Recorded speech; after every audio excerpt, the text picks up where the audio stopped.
Oso entzuna da offshoring hitza azken aldian IKT sektorean, baina ba al dakigu zertaz ari garen hizketan?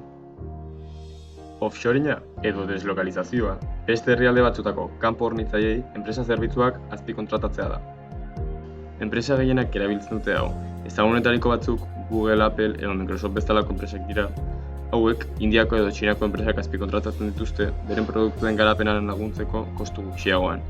Eta beste adibide ezagun bat, Amazon eta Facebook dira. Beren operazioen zati bat Irlanda eta Luxemburgo bezalako herrialdeetara transferitzen dituztela, haien abantaila fiskalak aprobetxatzeko.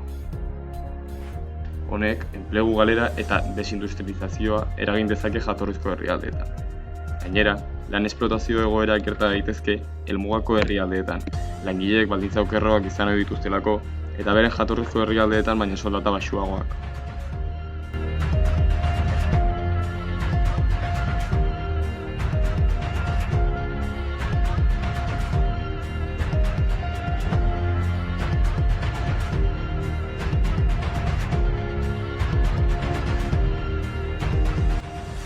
Offshoringaren alternatiba bat, tokiko langileen hezkuntza eta prestakuntzan inbertitzea da.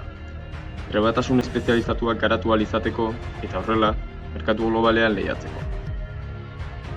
Ondorioz, garrantzitsua da IKT sektorean deslokalizazioak dituen eraginez sentsibilizatzea eta negozio jardunbide justuagoak eta jasangarriagoak sustatzea. Egin bat aldaketarekin.